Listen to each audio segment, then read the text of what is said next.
Amid the pouring rain of the night, a black car halts on a deserted road, the atmosphere thick with tension. Only the sound of rainfall echoes as the car door slowly opens and a mysterious figure with long flowing hair is pushed out, collapsing heavily onto the ground, signaling the beginning of a dark and hidden story waiting to unfold. As the relentless rain pours down, a person steps out of his car and stands beneath the stormy sky, staring at the lifeless figure of a man lying on the ground. While recalling an old tale of a strange parasite that grows a full meter in just 1 year and forms a bond with humans, he seems burdened by a horrifying secret, as if the creature is no mere legend, but a reality now unfolding before his very eyes. The man walked slowly, his legs covered in painful, blistering sores as the relentless rain soaked his body. These wounds were no ordinary affliction, but the early signs of a parasite embedded within him. Driven by a desperate urge to relieve the searing pain, he sought to immerse himself in cold water, a natural instinct that, unbeknownst to him, played perfectly into the parasite's life cycle.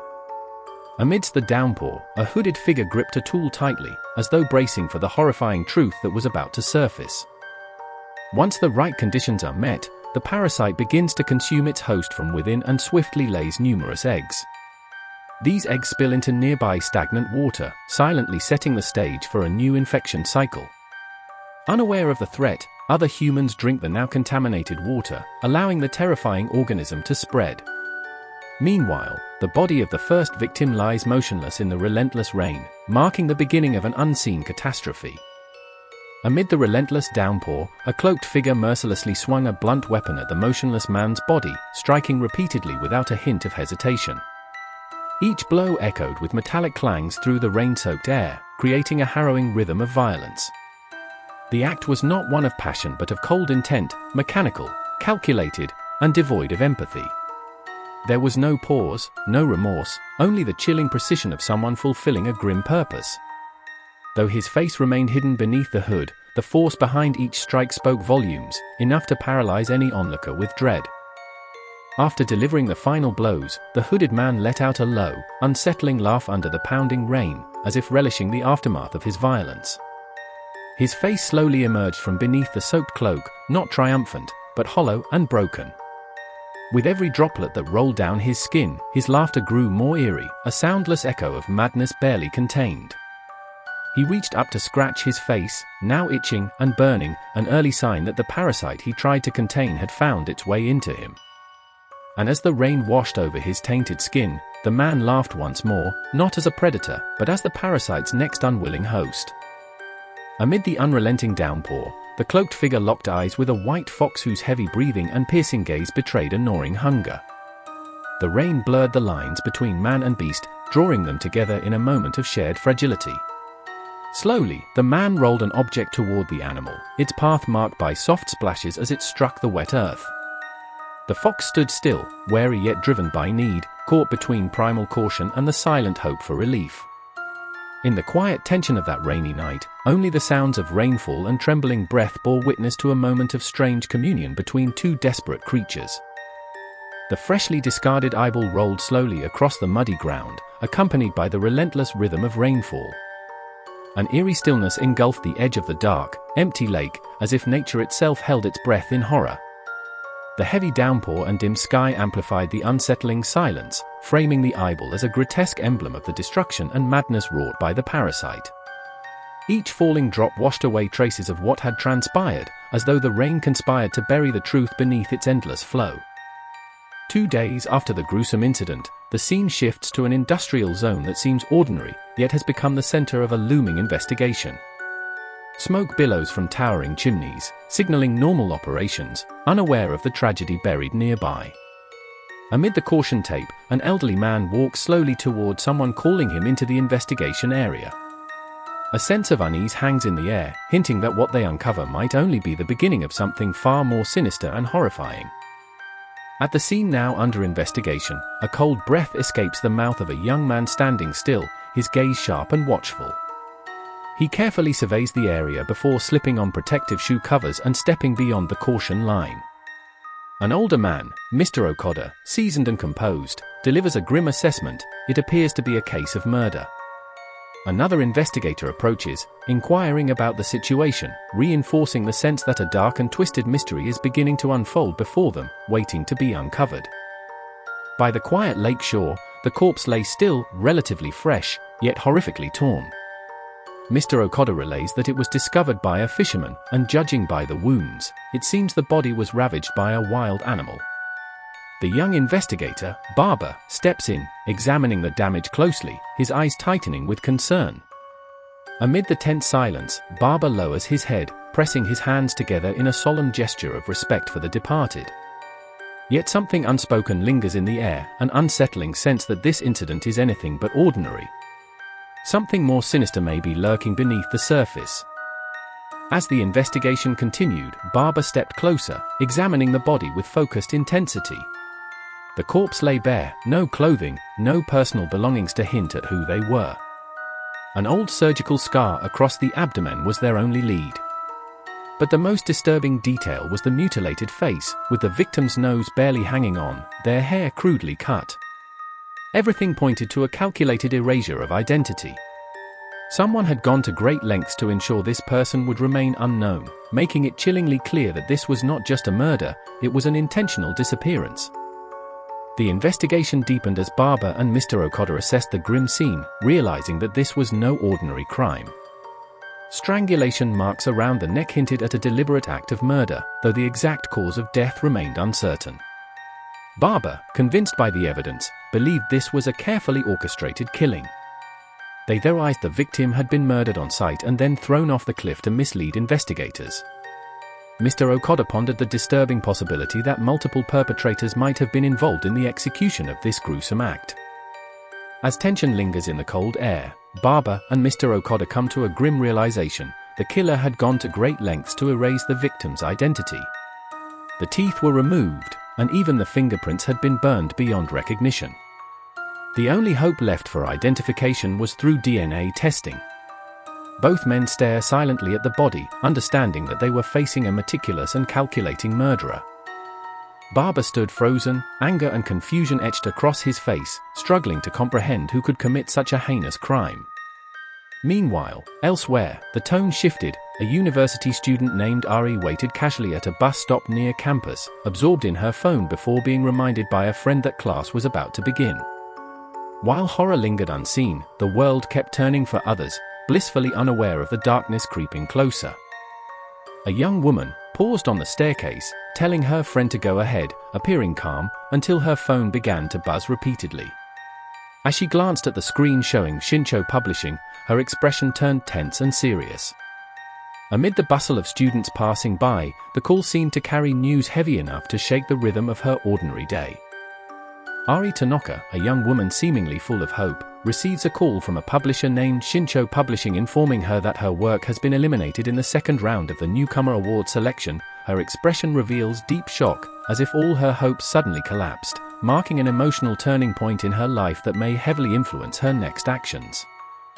Hearing the blunt evaluation from the publisher's owner that, despite her talent, she doesn't stand out enough to debut in such a competitive industry, Ai Tanaka falls into a silent emotional void. Disappointment, confusion, and disbelief swirl inside her as she absorbs the suggestion to consider a different career path, as if her dream of becoming a mangaka is gradually being eroded by harsh reality. Ai remained lost in thought after the call ended, reflecting on the harsh warning that making a living as a writer isn't easy, that many have ruined their lives chasing the same dream, and that she has only 2 months left to prove herself in the final competition of the year, all those words sinking in as both a suffocating pressure and a fleeting opportunity. Although her classmates warmly praised her for making it to the second round of the newcomer writing contest, Ai responded with a reserved smile, dismissing the compliments, because to her, failure is still failure. In that literature classroom, the encouragement and faith from those around her stood in stark contrast to the disappointment she quietly harbored. Ai masked her feelings with a smile, claiming her next work carried high expectations.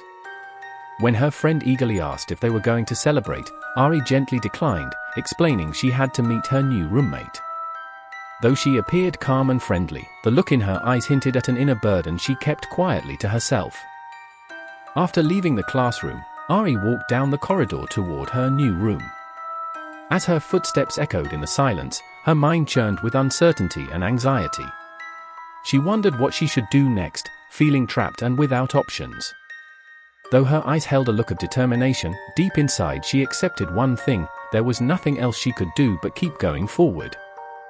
That morning, the city bustled with its usual rhythm, commuters dragging luggage, birds soaring in the grey sky. Yet beneath the surface of this ordinary day, unsettling news emerged. The body of an unidentified woman had been discovered near a lake in the Shiraui district. The announcement quietly rippled through the calm, casting a shadow of unease over the day. As Ari walked through the softly falling snow, she listened to the public news broadcast. The report detailed that the victim was found completely naked, with no personal belongings, bearing marks of blunt force trauma and strangulation. The woman was estimated to be about 160 centimeters tall. Amid the unsettling news, Ari's steps slowed when someone timidly tried to get her attention. As the snow continued to fall, a nervous-looking woman with her face partially obscured by her umbrella asked if she was speaking to Ai Tanaka. She stammered while introducing herself, explaining she was the one who contacted Ari about the vacant room. Ari looked slightly puzzled but smiled politely, welcoming the meeting with a courteous response. The woman finally reveals her face under the umbrella and introduces herself as Miu Yamaguchi.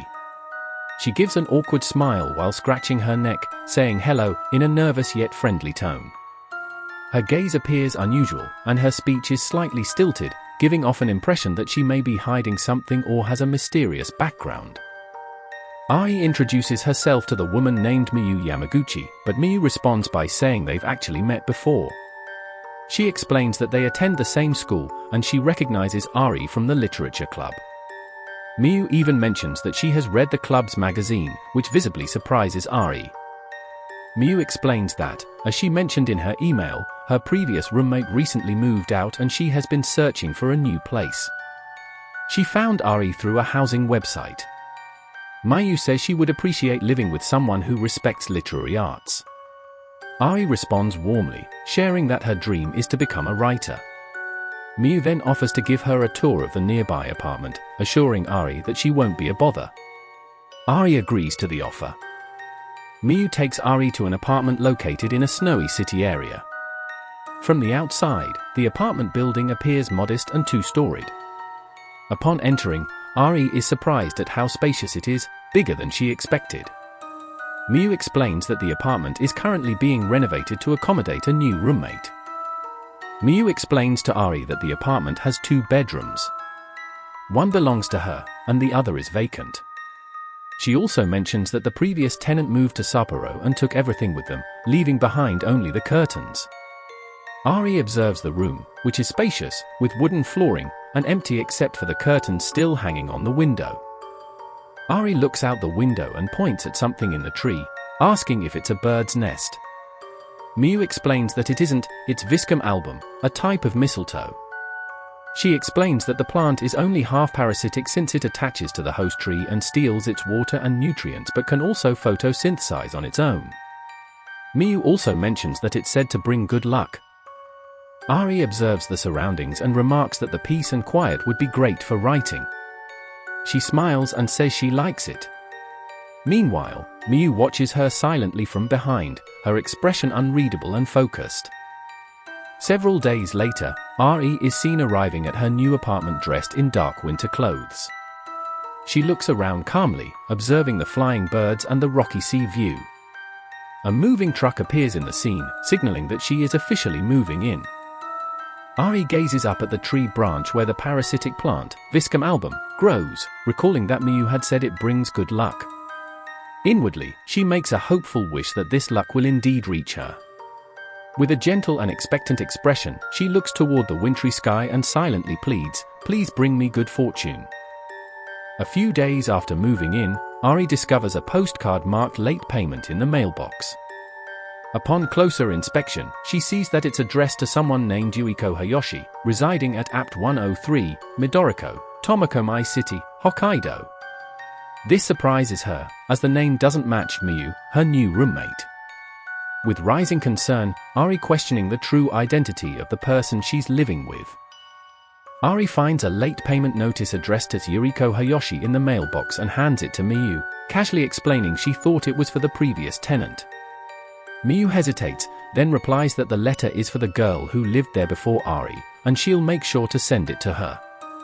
Still, Miu's expression tightens noticeably as she takes the postcard, subtly suggesting that something may not be as simple as she claims. Ari notices Miu has 2 phones and curiously asks what she uses them for. Miu responds that one is her main phone while the other is just for the camera. Though the explanation seems innocent, the deliberate visual emphasis on the 2 phones suggests there might be more to the story, hinting at secrecy or hidden motives behind Miu's use of the second device. Ai is shown sleeping peacefully in her room. However, the mood shifts into suspense as the scene cuts to the exterior of the apartment and a quiet hallway. Slowly, the doorknob to her room begins to turn with a click sound, suggesting someone is trying to enter her room stealthily. The tension builds as the door starts to open, while Ari remains unaware and asleep. A long-haired figure peeks through the slightly open door with a soft creak. The sharp eyes hidden behind the hair hint at a threatening or ominous intent. The figure is clearly Miu, who is stealthily entering Ari's room at night, intensifying the suspense and casting a sinister shadow on her character. Miu slowly crawls into Ari's room with movements resembling a wild animal, wearing only her undergarments and her long hair falling over her face. The atmosphere turns intensely eerie, amplified by the soft creaking of the floorboards. Her form and motion feel inhuman, evoking a deep sense of dread. She appears as a threatening figure, a complete contrast to the shy and awkward demeanor she previously displayed. With her face now clearly visible, Miu continues to crawl toward the sleeping Ari. Her eyes are wide open yet vacant, her expression blank and unsettling. The contrast between her predatory creeping and the emotionless look on her face intensifies the threatening atmosphere. Her slow, nearly silent movement suggests a hidden intent, adding to the thickening tension in the room. Miu has now fully crawled into the room and crouches beside Ari's bed. She stares at the girl, who remains peacefully asleep and completely unaware. From Miu's perspective, Ari looks fragile and utterly defenseless. Miu's hand slowly reaches toward the edge of the bed, building an unbearable tension. Something dreadful feels imminent, as if the moment is holding its breath. Slowly, Miu brings her face closer to Ari's sleeping body and begins to inhale deeply. She repeatedly sniffs the blanket and Ari's sleepwear with an entranced expression, as if memorizing the scent of her body. Her movements are obsessive yet gentle, as though she's handling something precious and fragile. She bows her head, her face nearly touching Ari's body, entirely consumed by the scent, an action that evokes both deep discomfort and a creeping sense of dread. Miu continues to sniff Ari's sleeping body, now focusing on her feet with a blank yet intense expression. Her eyes are locked in, seemingly unaware or indifferent to how far she has crossed the line of normal behavior. The repeated sniff sounds emphasize how absorbed she is in every inhalation of Ari's scent. The silence of the night is pierced only by the sound of her breathing, creating a deeply unsettling and tense atmosphere. Miu becomes more immersed in her obsessive behavior, sniffing intensely around Ari's sleeping body. The close-up of her nose inhaling deeply heightens the disturbing tone of the scene. At the same time, Ai begins to stir, her eyes slightly open and her expression shifting, indicating that something unsettling is intruding upon her sleep. Ai wakes up and sits with a sense of unease. She looks toward the slightly ajar door, feeling suspicious that someone might have been there. But no one is in sight. In the stillness of the night, an image of the tree with the mistletoe growth on its branch sets the mood, as Ai silently thinks to herself that she thought someone was there.